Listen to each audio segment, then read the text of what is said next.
I used the incubation grant from the New Jersey Council for the Humanities to try to reimagine how we can do the work that often happens in the academy with a different framework. And so we had two pilot projects this year. One was a manuscript workshop. When we come back from the break, I'll show you the picture. But we ran a manuscript workshop in partnership with the Folger Institute. One of the amazing things about Patricia's leadership is that her focus on thinking beyond Shakespeare also invites scholars into the archives who don't necessarily focus on what we would call the early modern. You know how literary scholars make up. It's like the long 18th century, but then Romanticism's like 10 minutes, and then it's the Victorian period. And so we were able to host a manuscript workshop that brought in, I wanted to specifically bring in emerging scholar, which is a comment on where they are in professional development, not intellectual sophistication, who was not at the kind of institution that would pay for and support a manuscript workshop.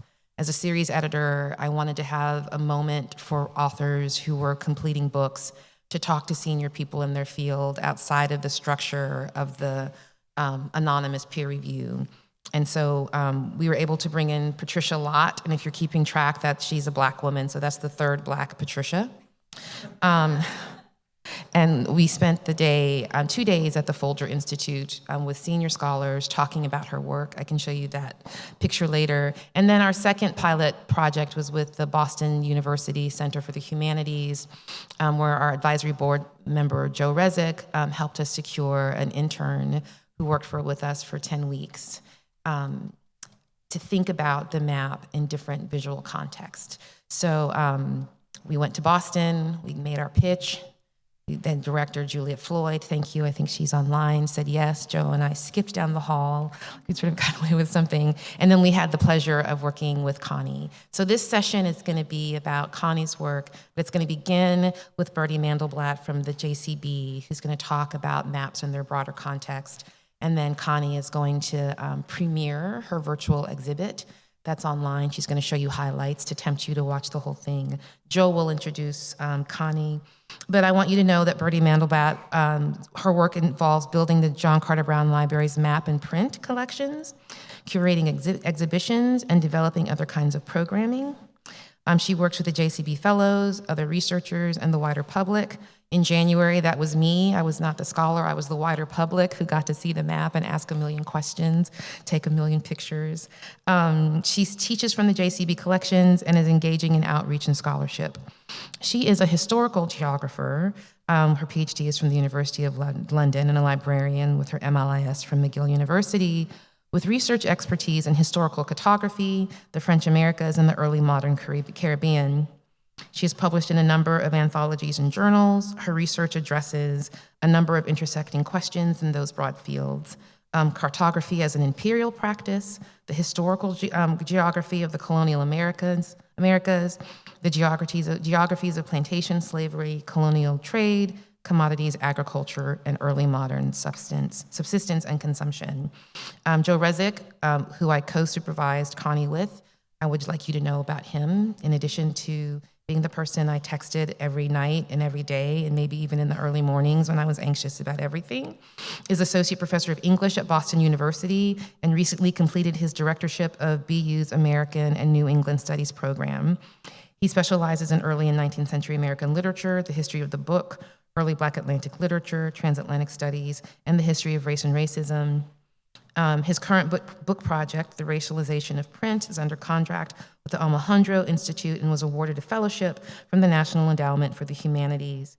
He's co-chair of the American Literature and Culture Seminar at the Mahindra Center at Harvard University, which he co-founded in 2012, and was associate editor of studies in Romanticism. So I'll welcome Bertie, and Joe will say a few words and introduce Connie.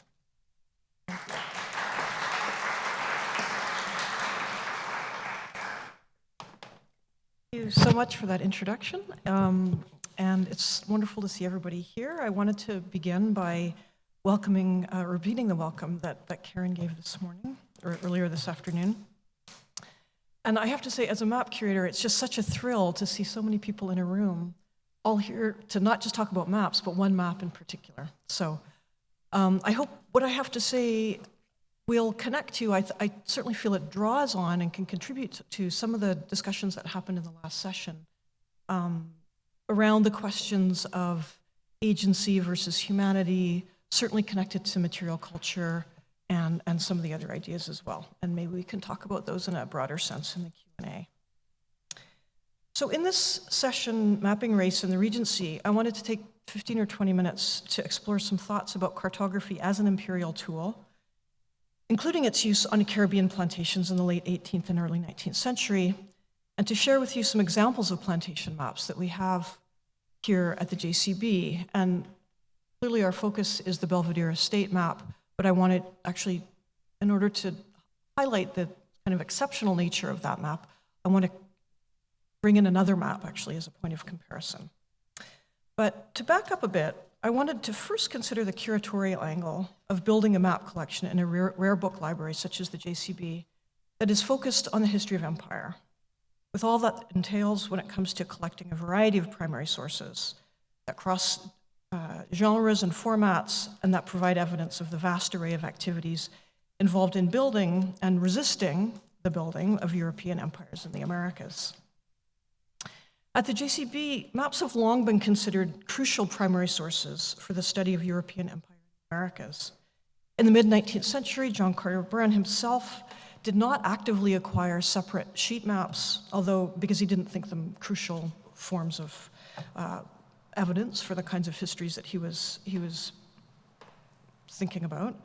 Although he did buy atlases, including the 1570 edition of Ortelius' Theatrum Orbis Terrarum, considered by many scholars the first European atlas, printed European atlas, that fits the definition of the word atlas as we now understand it, as well as the 1508 edition of Claudius Ptolemy's Geographia, which includes the fan-shaped world map of Johannes Ruysch, that at the time it was acquired in 1846 was the earliest printed map to show some part of what is today the Americas.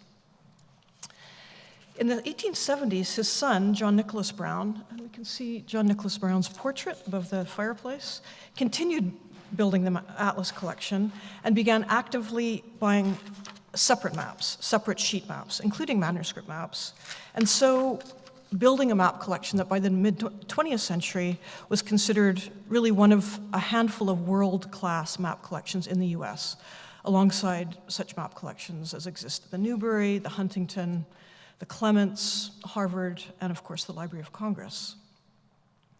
Since these years, we've been thinking about how the cartographic collections can contribute to the study of European empires in increasingly capacious ways, extending outwards from the concerns of the first map collectors who focused on the Americas, that is, which considered how, when, and why land masses corresponding to the geography of the two continents began to be represented on European maps, and how the name America began to be applied to them.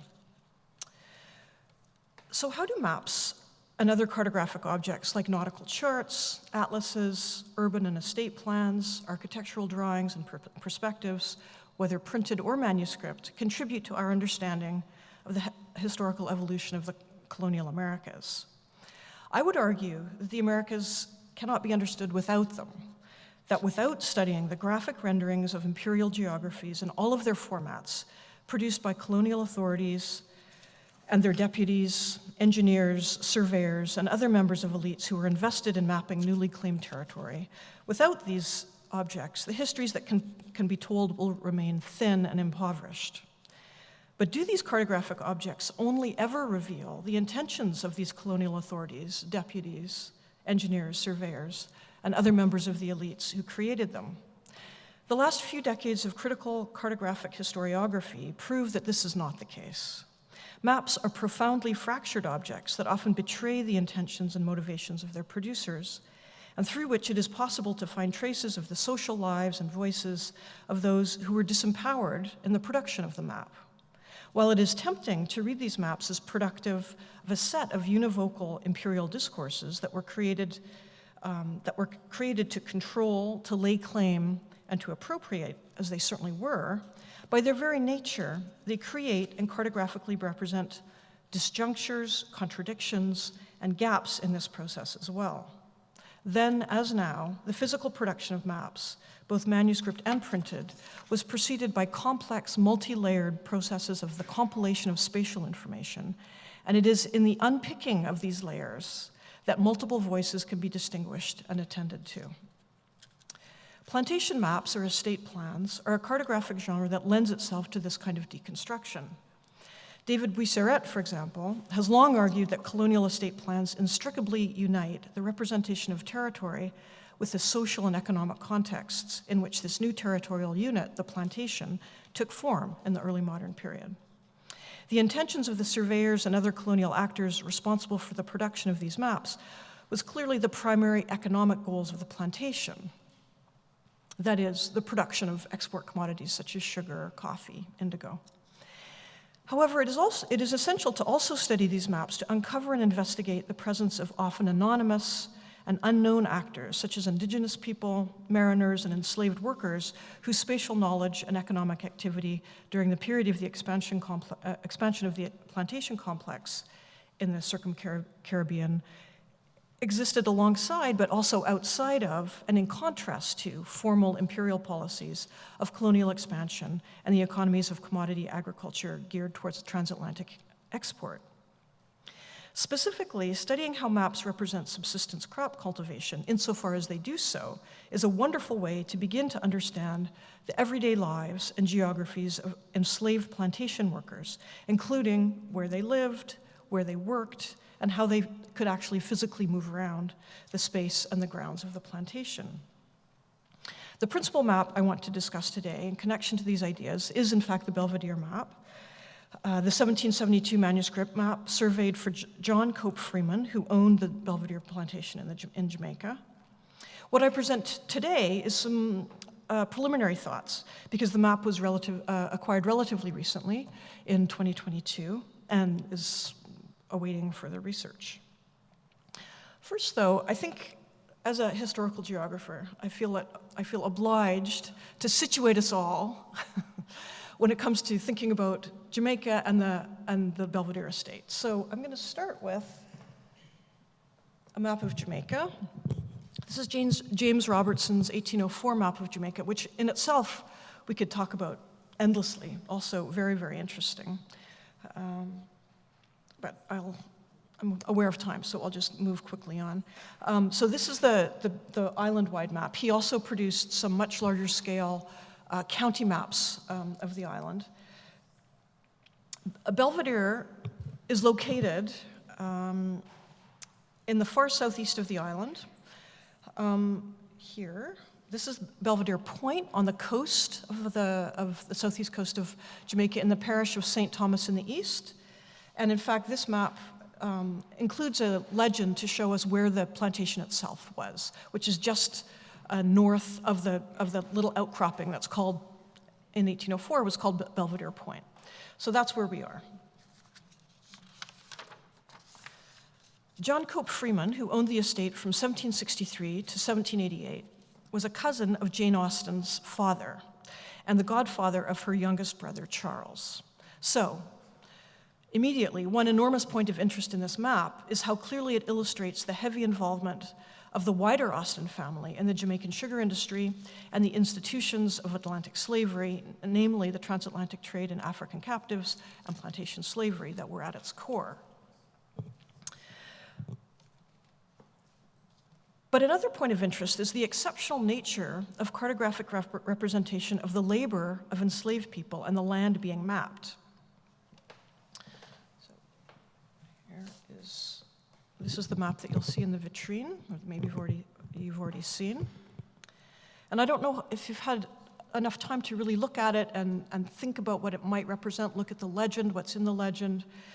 I don't know if there's going to be time afterwards to kind of circulate freely, and I'm happy to answer any questions.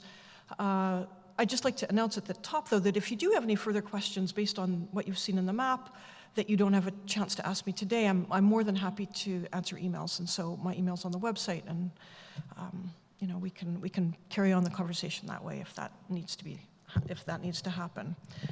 So this is the map as you see it there. Here we have a close-up of the cartouche showing us the name of John Cope Freeman. And here is the legend or key.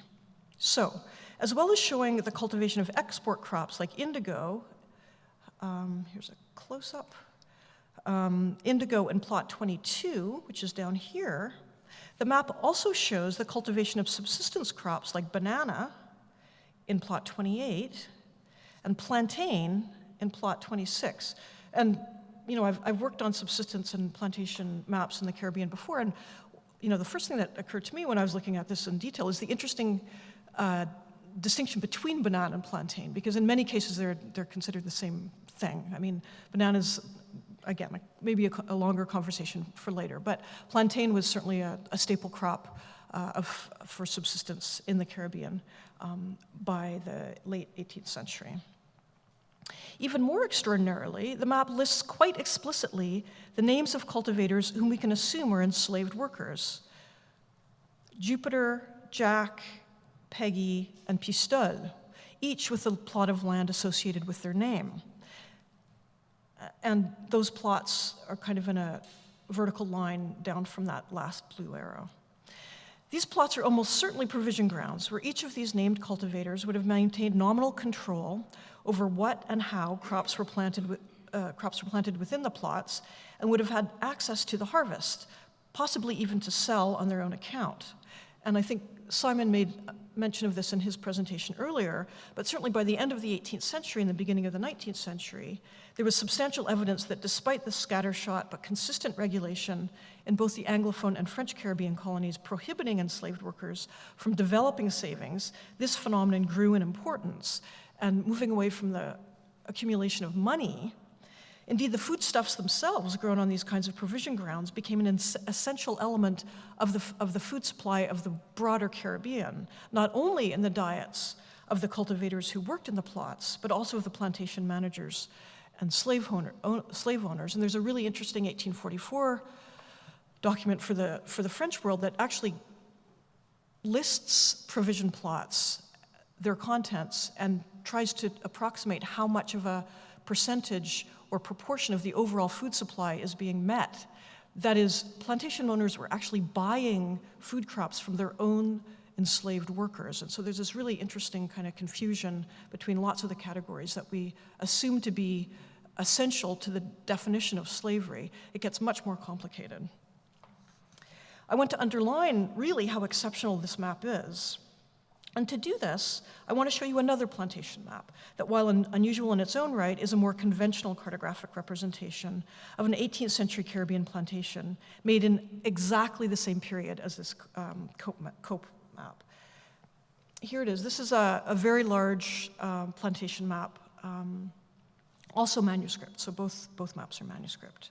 This estate plan represents the coffee plantation of Guillaume François Vallée, located, as the surveyor Moncel specifies in the cartouche, on the higher reaches of the Ravine des Sables in the parish of Saint-Louis de Jérémie on the southern peninsula of the island of Hispaniola. In 1775, when this map was created, the territory was in the French colony of Saint-Domingue. Now this estate plan, differentiates plots within the boundaries of the plantation, all of which are described also in a key. Prime amongst them are the coffee plantations that are the main commercial crop being cultivated, designated with number 10. However, far more land in the landholding is named bois debout, or terre inculte, meaning uncultivated land, and land containing standing timber.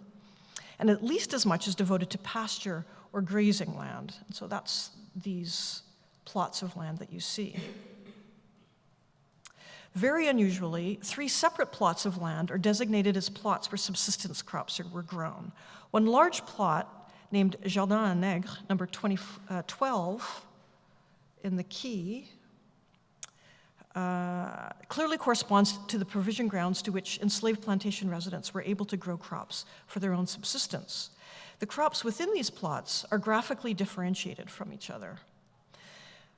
Moncel distinguishes at least 4 or 5 different crops, one of which resembles a banana or plantain tree. This large plot is the cultivated land located furthest away from the plantation residential complex. The dwellings of enslaved people, so this is the farthest away is the one that would have, you can see the differentiation of the crops at the top of the detail being shown here. And that arrow shows it. The dwellings of enslaved workers are grouped together off-center in the main map and away from the symmetrical arrangement of the planter's house and two side storehouses. Located closer to the residential complex are three grouped together smaller plots, all of which are labeled number 11, and that's what the second arrow shows, that are also designated plantation à vivre, subsistence crop plantation. I would argue that these plots were most likely devoted to growing subsistence crops that would be sold or bartered locally, regionally, or enter into intra- or inter-island trades in subsistence foods. While there is very little direct primary research on these trades and how they operated, there is much evidence that points to both their existence and to their importance in the survival of the colony, in which a stable food supply remained a crisis for the entirety of its existence. It is exactly this kind of agricultural diversification for which coffee plantations on the southern peninsula were so well known, and this map provides crucial evidence for it. Moreover, the mapmaker has depicted only a single crop cultivated in these plots, perhaps banana or plantain, which increases the likelihood, I would contend, that this crop would have been destined for sale or exchange. In addition to these depictions of subsistence agriculture, the map depicts a third site of cultivation crops.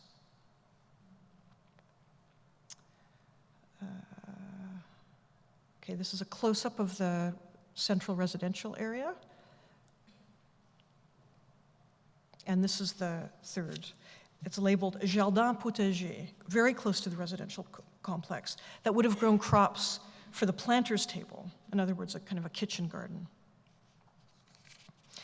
Finally, also close to the residential complex, we see the plantation kitchen and both a dovecot and a poulailler where fowl of different kinds would have been raised. Moncel's estate plan of Valais landholding provides a rich source of primary data that allows us to reconstruct the spatial history of subsistence agriculture in the colony of Saint-Domingue during this period of the intensification of export agriculture.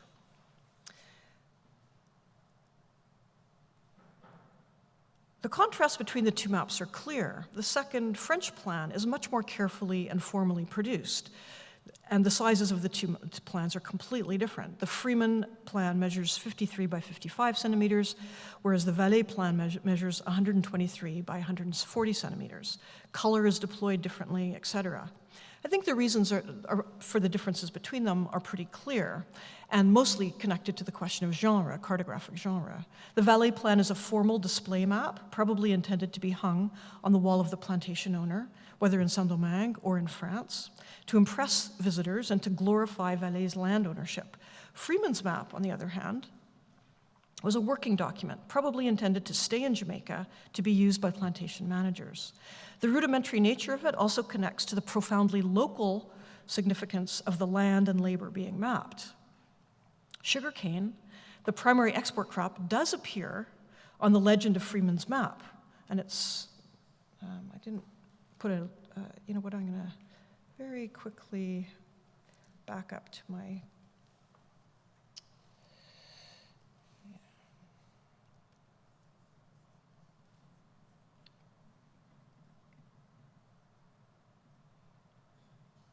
can actually see it. Right here, sugarcane is listed. Total in canes. So the map isn't mapping the sugar, but the quantity of sugar is there in the legend. It does appear on the legend of Freeman's map. The legend shows that the land devoted to it dwarfs the land of the provision grounds, 303 acres, versus the 8 acres belonging to Jack and the 9 acres belonging to Peggy. Significantly, however, sugarcane is not itself mapped on the plan and appears in the legend only to play a comparative role. And finally, the plan reveals that even dwarfed by sugar production, the land devoted both to subsistence crop cultivation in general and attributed to named enslaved cultivators as provision grounds in particular was substantial. When we think about that, individuals having an 8-acre piece of land to be in control of, or 9 acres, that's a lot of land still. So how I want to conclude is just by saying this manuscript map is thus an extraordinarily rich jumping off point for further research into the lives and activities of these workers. And I would really just conclude by saying, while this map is really exceptional, I personally have never come across a map that maps this kind of activity quite so explicitly. I think the larger ideas that I began this discussion with do hold true for all maps, and I think it's a mistake to think about maps as being only ever representative of the point of view of the people who made them. Thank you.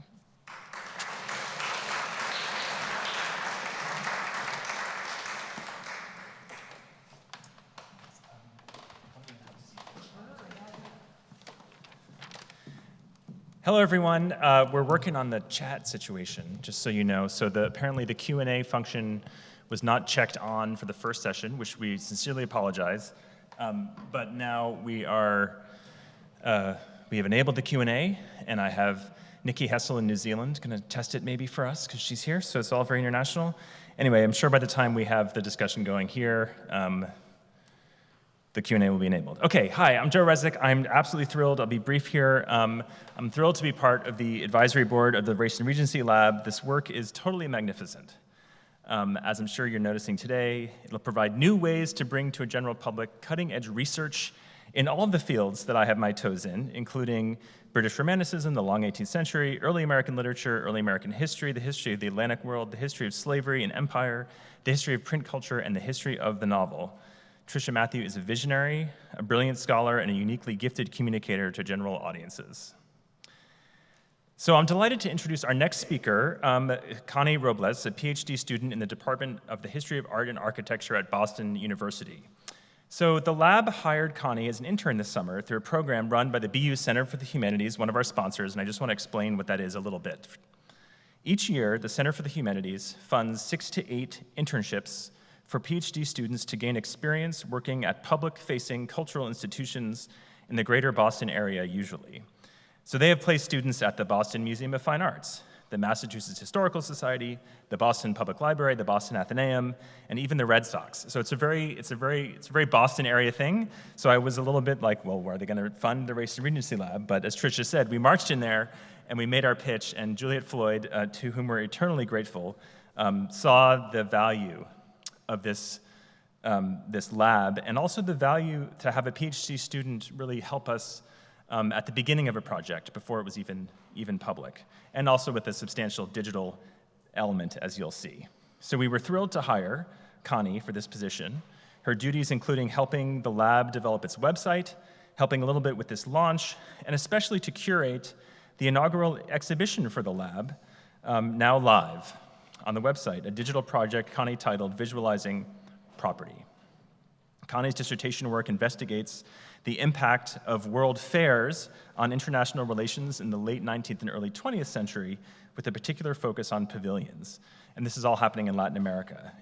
She analyzes how Latin American nations strategically used architecture and visual culture to shape their identities by engaging with the overarching concepts of Latin, Pan, Ibero, and Hispanic America. So very international Pan-American focus in Connie's work. A recipient of fellowships from Fulbright, Chile, and the Wolfsonian Museum, she was selected this year for a prestigious dissertation completion fellowship at the BU Center for the Humanities. She's contributed curatorial work at the Animal Art Gallery in Santiago, Chile, and the Urbana Project in Boston, and we were really thrilled that she had curatorial experience. That is one reason why we selected her. And it's been a real pleasure to work with Connie over the summer and the last several months. And I'm thrilled that she's here to share her work with you. So please welcome Connie up here.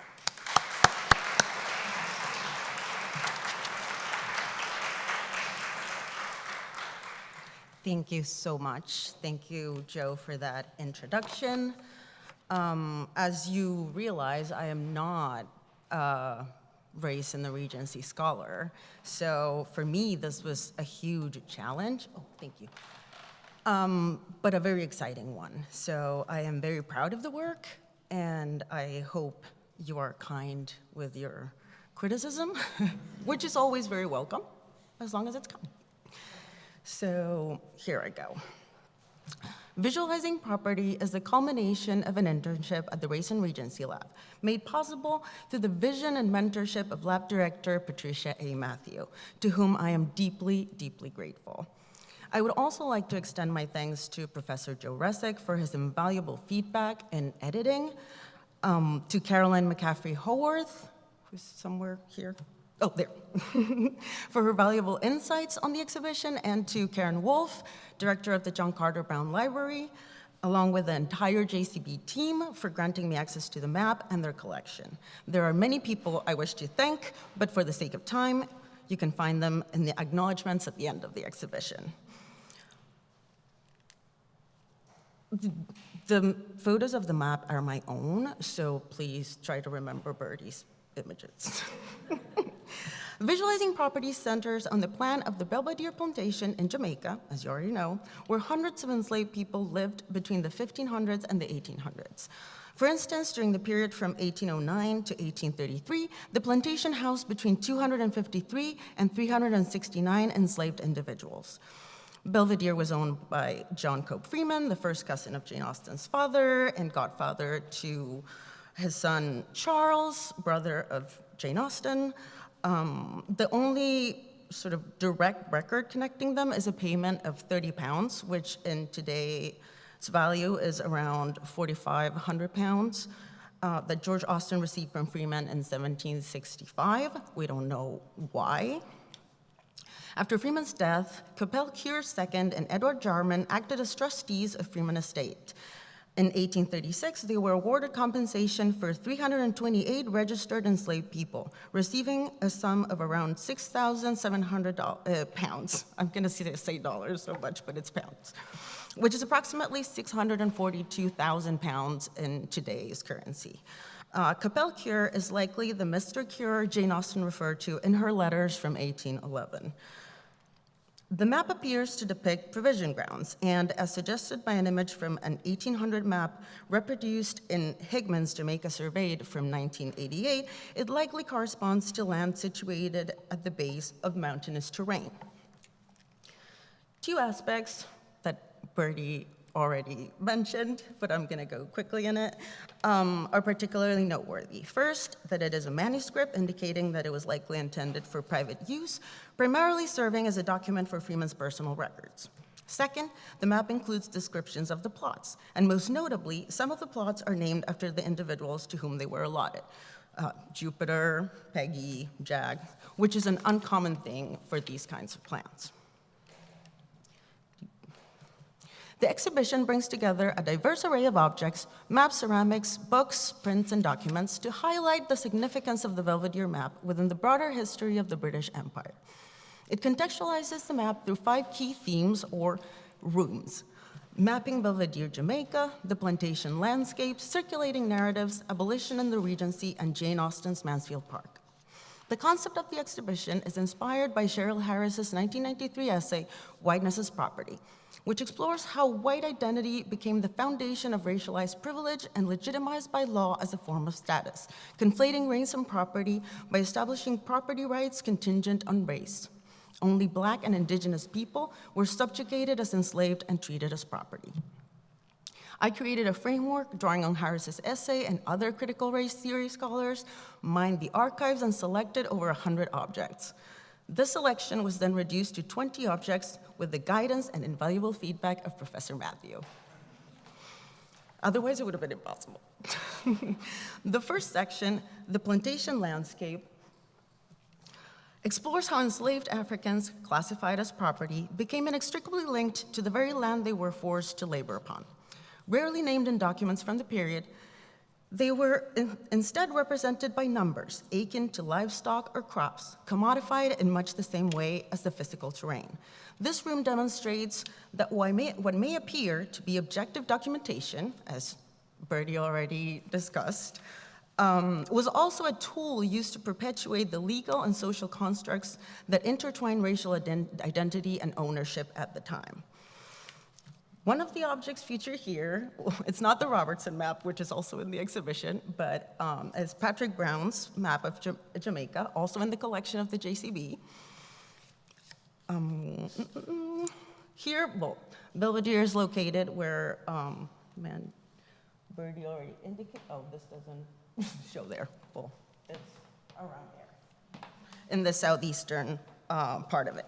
The map highlights 3 key details: the estate's name, Belvedere, you can see that in the close-up, the indication of sugar works represented by an illustration of a house, and the ownership by the Freeman family. Brown's map also serves as a record of land ownership by including the names of plantation owners, which can be interpreted as an index of wealth among British settlers in Jamaica. Another object is the frontispiece of Henry Thomas de la Becce's pamphlet, also in the JCB collection. Written after his visit to the island in 1824, de la Becce, the first director of the Geological Survey of Great Britain, inherited Hall's Hall, a sugar plantation in Clarendon, Jamaica, from his father. Between 1809 and 1832, the plantation had between 130 and 291 enslaved people. In the pamphlet, de la Becce represents a sanitized version of plantation life, emphasizing his supposed benevolence compared to other enslavers and advocating for amelioration rather than abolition. The illustration depicts enslaved men and women cutting sugarcane with a relaxed demeanor, obscuring the strenuous, grueling, and often deadly nature of their labor. Most figures, except for the men and women in the foreground and the overseer on the left, appear shorter than the towering sugarcanes. Their clothing, untattered and rendered in light blue and white, blends into the natural landscape, making them seem like an extension of the property. The meticulous neatness and cool palette mask the harsh reality of forced labor under the oppressive Caribbean sun. The second room, Circulating Narratives, examines the popularity of transatlantic travel narratives in the 18th century England. Fueled by metropolitan curiosity about the manners, customs, inhabitants, and natural resources of non-European lands. The widespread circulation of these books, many of which were cheaply printed, was facilitated by their easy availability in circulating and subscription libraries, as well as the absence of international copyright.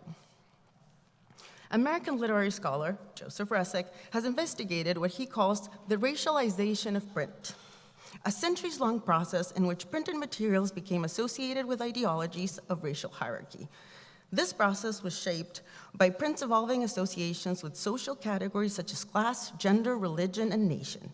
It allowed certain actors to use, quote, print as a technology to subdue, control, commodify, and dehumanize, colonize, and enslave people, end quote.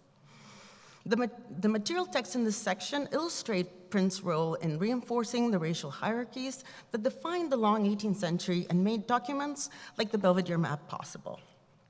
For example, in 1836, Dr. William Lloyd, along with 3 friends, visited the West Indies on a trip organized by Quaker abolitionist and philanthropist Joseph Sturge. Their goal was to observe the apprenticeship system implemented after the Abolition Act of 1833, as they were skeptical of whether it was truly an improvement over enslavement. In 1838, Sturge and Thomas Harvey published their findings, followed by Lloyd, who published Letters from the West Indies in 1839. Both accounts mention their visit to the Belvedere estate. In letter 12, Lloyd described Belvedere as a noble estate, drawing attention to a chapel built by the inmates of the sick house, spacious enough to hold hundreds but devoid of luxuries such as mahogany, glass, or doors, underscoring its simplicity. Sturge and Harvey interpreted the chapel as a convincing proof of the desire of the inmates for religious instruction. Next, Abolition and the Regency focuses on locally produced ceramics, which in 18th and 19th century Britain became a significant medium for both celebrating the economic advantages of slavery and denouncing its horrors.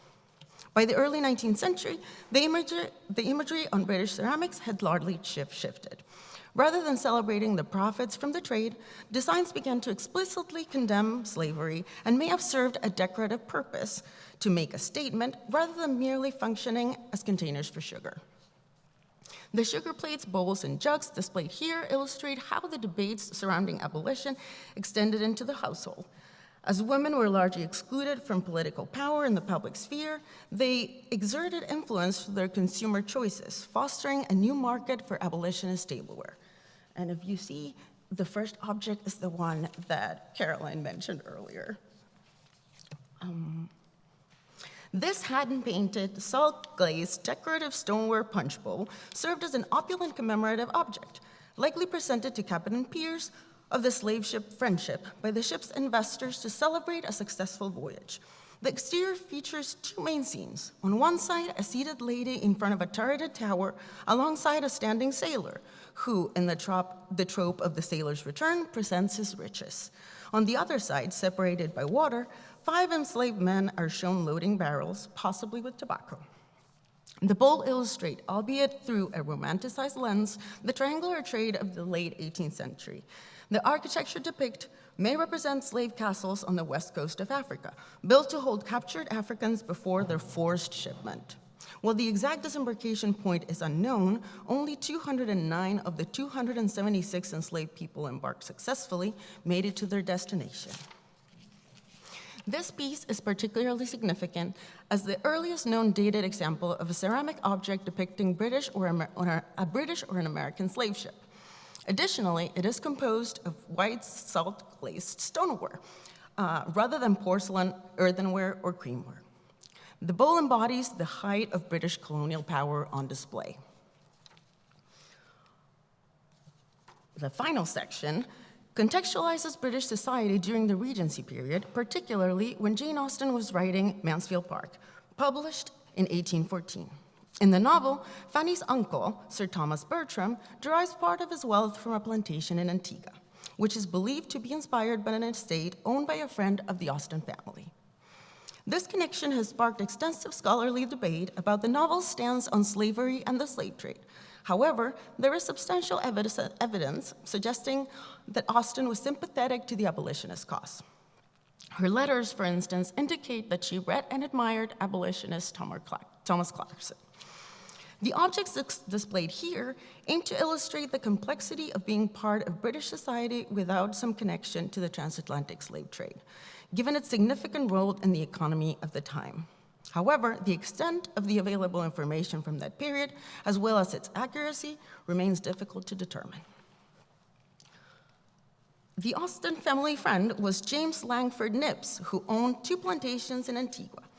In 1760, Nibbs married his cousin, Barbara Langford, and appointed his former Oxford tutor, George Austen, as one of the trustees in their marriage settlement. This settlement included one of the plantations, though Austen's role was largely a formality. Nibbs maintained a relationship with George Austen, later sending his son to be tutored by him. Nibbs was also the godfather of another of Austen's sons, James. Langford's, seen in the map on the right, it's a detail of a larger map of Antigua, is the only one of the 2 that has been traced. So we know that it had between 258 and 295 enslaved people between 1817 and 1832. This connection to Nibbs represents Jane Austen's only known link to Antigua and the transatlantic slave trade, which may have inspired the character of Sir Thomas Bertram, a wealthy landowner with a plantation on the island in Mansfield Park. The plan on the left depicts a survey of 2 estates on the island of Antigua, Tebus and Blizzards. Similar to the plan of Belvedere, it is a manuscript detailing the division of several smaller plots of land. The plan also notes bordering landmarks, including one of Nibbs' estates on the right side of the map. It's barely legible, but it's on the top right. However, the plan does not include a legend or explanation indicating the intended use of each plot, nor whether any were provision grounds. Some plots are marked as burial grounds, a shop, or the main house. Between 1817 and 1832, Blizzard Estate housed between 156 and 166 enslaved people, while Tebus housed between 309 and 330. Another connection between the Austen and the Freeman families involves Philadelphia Austen, Jane Austen's aunt. After the loss of her parents, Philadelphia was sent to live with the Freeman family in Hertfordshire, London, UK, because they were cousins on the Hampton side. This relationship became meaningful enough that Tyso Sol Hancock A doctor employed by the East India Company and her future husband later expressed his gratitude in letters for the kindness shown to Philadelphia, especially by Mary Clementina, John Copes Freeman's sister. In 1765, the Hancock family returned to England from India. Upon their arrival in London, Tyso, Philadelphia, their daughter Eliza, and their Indian servant Clorinda began sitting for a portrait by Sir Joshua Reynolds. For years, the sitters in this portrait were misidentified, but in 2017, Charlotte and Gwendolyn Mitchell correctly identified them as Philadelphia, her husband Tyso, their daughter Eliza, and Clorinda. This is just a sneak peek into a few of the objects featured in Visualizing Property. I hope I have sparked your curiosity. I invite you to explore the full exhibit through the link on the screen or by scanning the QR code. I trust you'll find it worthwhile. Thank you.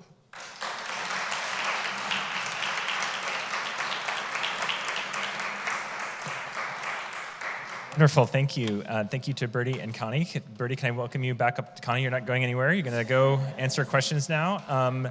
Let's dig into this map and this extraordinary connection we have between the owner of the estate, Belvedere, and Jane Austen. She was, the owner was her father's first cousin.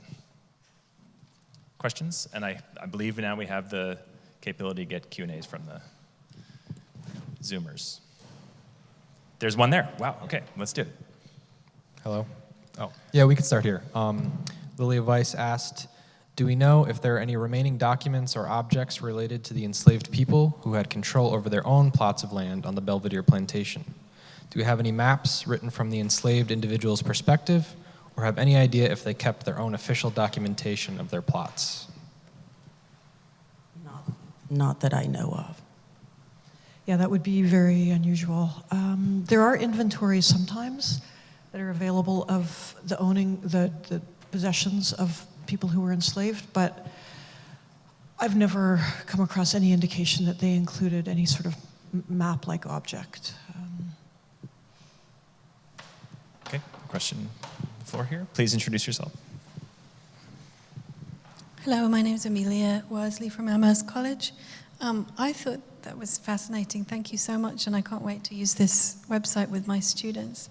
But 8 or 9 acres seems like a really large area, and I just wondered if you had a sense of the kind of collaboration going on in that area. How would we know? Perhaps there are no records, but that's a... Yeah, no, it's huge. It's a good question. A few thoughts. First of all, it could very well be that there's one name associated with the plot, but there's an entire family working it, or some kind of collective endeavor, as you say, that it isn't simply one person in that plot, but one person is simply the name on the map. I think that's much more likely. I don't think things were so as individualized as that. Also, the workforce was sizable, so there's a dozen or so names at the most. So I suspect that the land is held in common, or at least work collectively. Unfortunately, the kinds of documents that would give us those sorts of details are not necessarily kept with the map themselves. So you might come across details like that in diaries or journals or estate papers, but that isn't necessarily sold with the map, so we don't know that. To know that and to make that extra leap, you'd need to put a bunch of stuff together, which would be a very useful enterprise, exactly. In fact, to be able to reconstruct those kind of labor practices, but just from looking at the map, you can't tell. Okay. Here you go.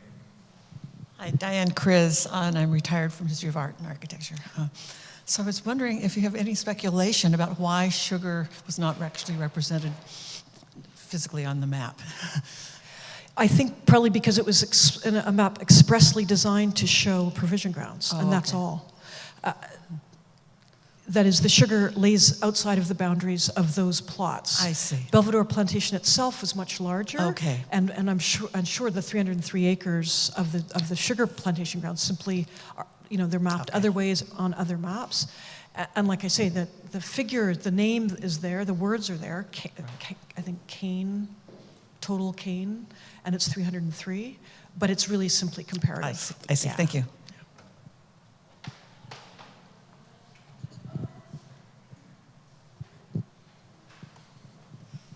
Another question? Don't forget to introduce yourself. Thank you. Hi, I'm Mary Kate Splonsky from BU American Studies. And I have more of a technical question. And what was the platform that you used to make the digital exhibit? And then did you have any challenges or any unexpected benefits from using the digital format? Wow, that is a great question. Thank you.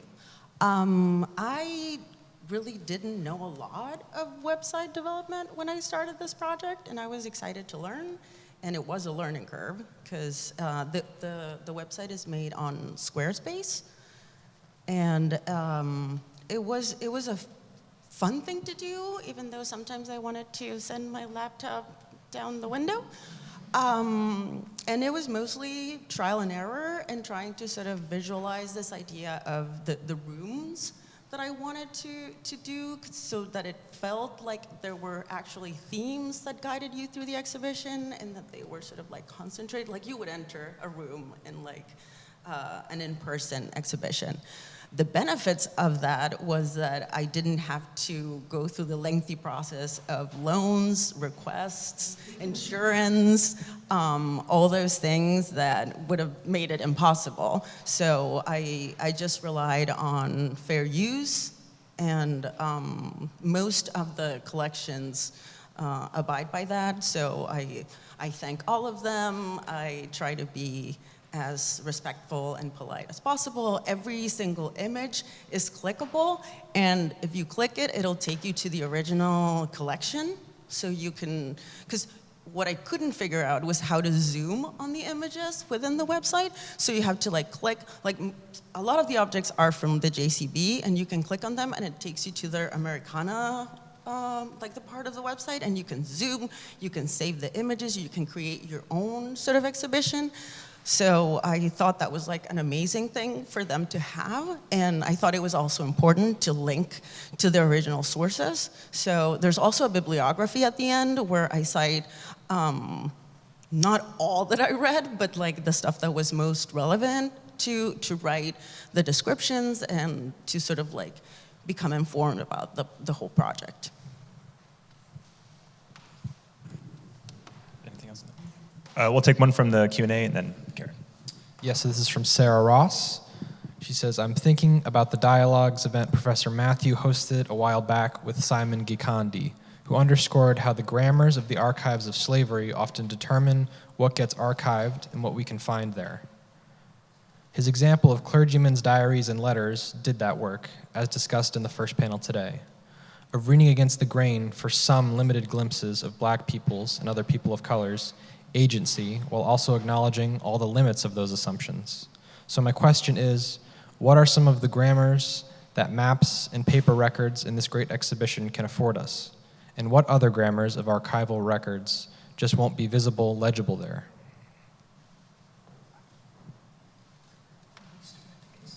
Speaking to the larger exhibition. That is a great question, and something that Professor Matthew is always like making you think, because I mean, archives are so essential, and what we're trying to do is sort of going against the grain with them and trying to read what's not explicitly there, which is what Bertie was talking about that with maps. They're usually, you know, official documents of like the British Empire in this case, but in the case of the Belvedere map, that is like, you can find such like that legend is like priceless and opens you up to a world of information that needs absolutely more research. We saw Stuart, you think? I don't remember. But like talking about finding one enslaved person and trying to do like, across the archives to find that information. So I think for me and the exhibition, the most important part was making the archives talk to each other to create like a larger picture of what was happening and not just like focus on just one thing or one archive. That was the most important thing, I think. Yeah, I would just add to that by bringing up the question of interdisciplinarity that's already been on the floor today. It's interesting to hear the commenter's use of the word grammar, because I think each of these disciplines does have quite a different method of analysis, and I think that does have to be taken into account. And I think that's one thing that's really lovely about your exhibition, is that you're using so many different kinds of objects, maps, but also ceramics and paintings and novels, fiction, nonfiction. I think it's important that we don't use the same kind of language when we're looking at all of each of these, because we really would lose the distinction and the power of each of these different kinds of forms of material culture or of narrative if we do that. I think the door is really open to the expertise of lots of different kinds of people who have the background and training in how to, art historians, literary scholars, historical cartographers, anthropologists, all kinds of people need to contribute to this kind of conversation. Okay, Karen Wolf has a question, and I'm actually going to ask her if she can talk a little bit about acquiring the map. I don't know if you can tell a story about that, but first ask your question. Here you go. Wait, what am I doing first? Can I ask my question? Or okay, all right. Bertie and I can probably both talk about acquiring the map. So just back to the point about interdisciplinarity, I guess I'm a very standard issue historian. So when I think about this map, I think about it with that particular perspective, whatever that means. And I wanted to ask again, Bertie and Connie, to tell us a little bit more about what a map can tell us that other material does not. What does a map convey? And I go to 2 points here. One is that Bertie and I almost immediately after we knew we had the map on the way, entered into a conversation with a fellow that was here at the JCB at the time, who was working on Jamaican slavery, Michael Becker, and we talked about, with Michael, and obviously Bertie's deep expertise, we talked about how many maps are there in the world that have provision grounds with names. We wanted an answer to that question. It's not an answerable question, of course, actually, but how many did we know? And it's really just like a tiny handful, maybe. So there's that piece. The other is that we know from other scholarship just how important the work of enslaved men, and particularly women, is in generating income for their families. And Simon referred to this, that the amount of hard coin that's in the possession of enslaved people in Jamaica is a testament to their provisioning and marketing work. We know that too. So there are these two pieces that we know. So we know that there are very few maps that tell us names. We know how important that provisioning work is for providing many things, including coin, and the presence of women in particular in the market with these, with what they're growing. So what is the map doing for us in the face of that knowledge? Like, why is it, I'm sure you can't answer for my emotional state, but why is it that when we look at the map, we are taken, like the naming, just the very fact of the naming, the physicality, putting people on the landscape, that is my standard issue historian response to it. But I want to ask you, who have spent more time with it and have deeper expertise with it, what is it that the map does for us that other sources don't? Yeah, sure. I think there are many, many things that can be said, but drawing on the conversation that's already developed today, I think the mention earlier of the concept of humanity is a really big one, because I think what the map does is it presents named individuals in a way that does not explicitly indicate any kinds of civil status or bounds of servitude. These are people who own land or work land. Ownership is a complicated concept, but their name is attributed to land.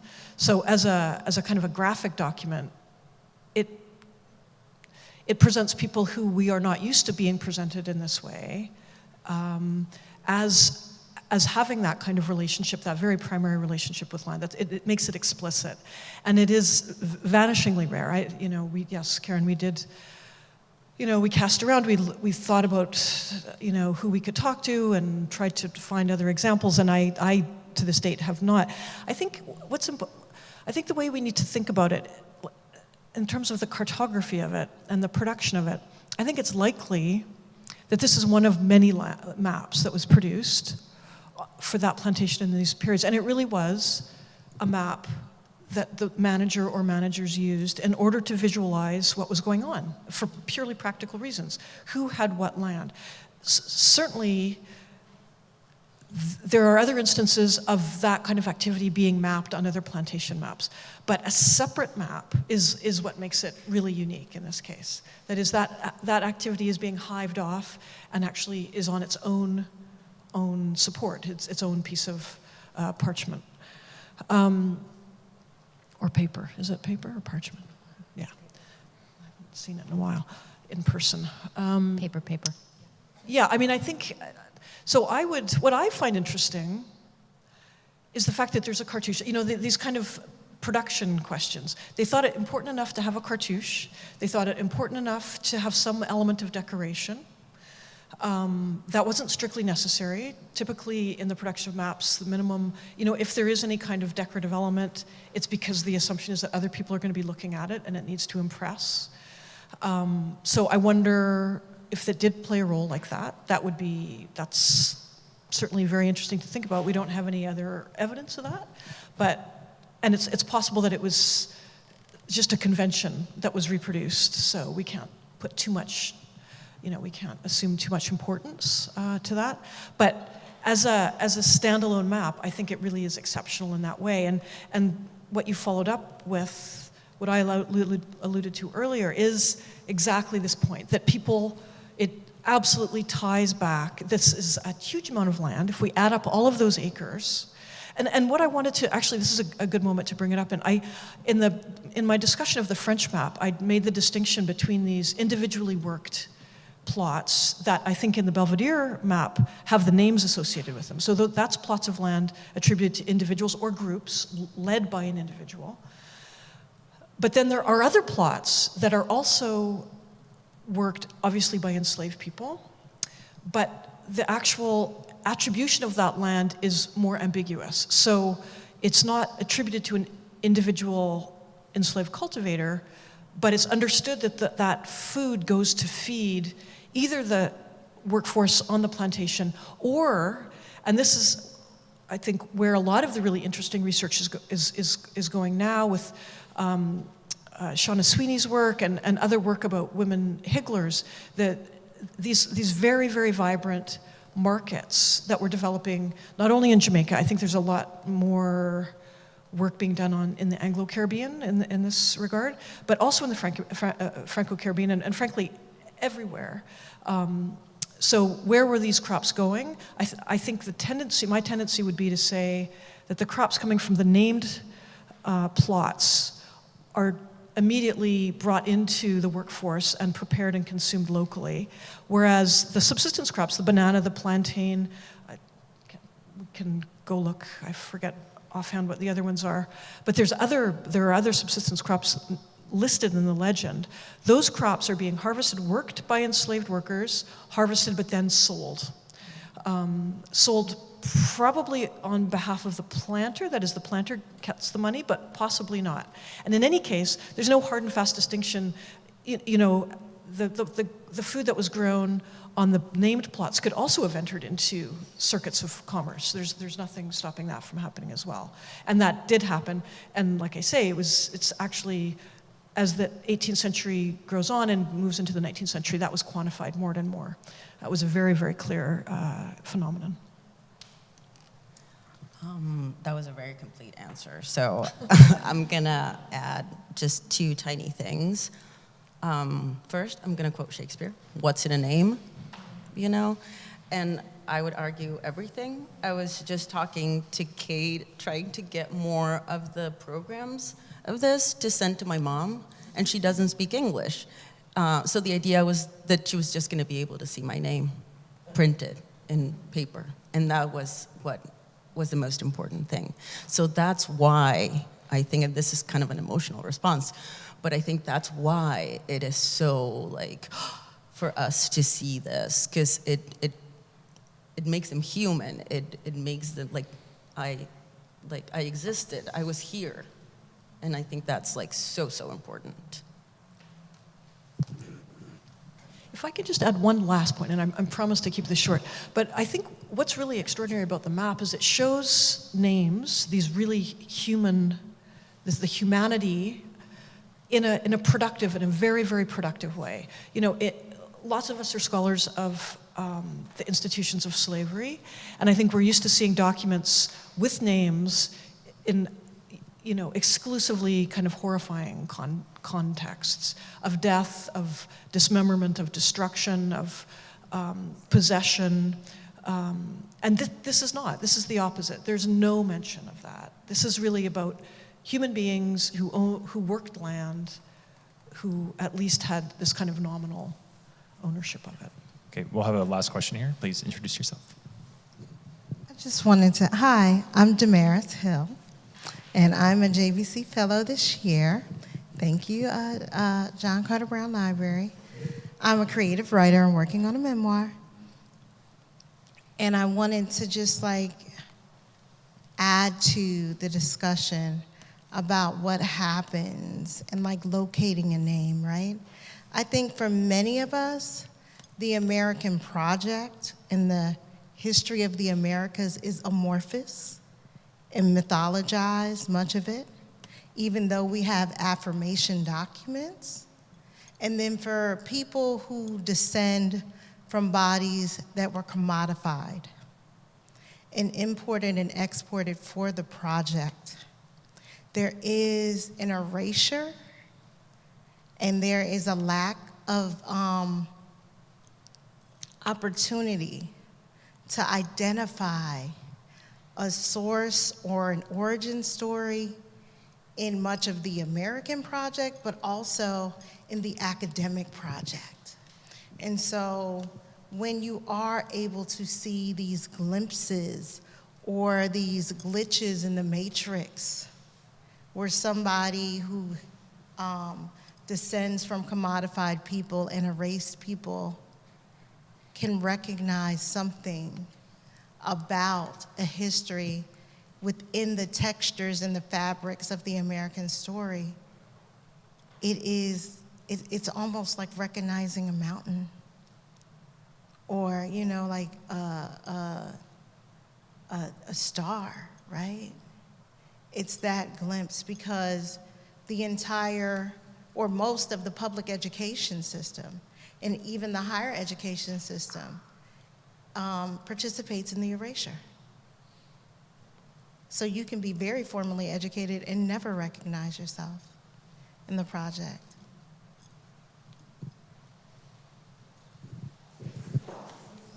Thank you. Tricia will close us out again. Thank you for that. So could we please thank Bertie and Connie one more time for this amazing and edifying. We're going to take another 15-minute break, and when we come back, we're going to hear from Kim Hall. I'm going to talk about my thoughts about the map and the book that I'm writing, and then we get to hear from Nikki Payne and Carol Bell in conversation about artists and cultural critics thinking about this work. So we'll come back in 15 minutes.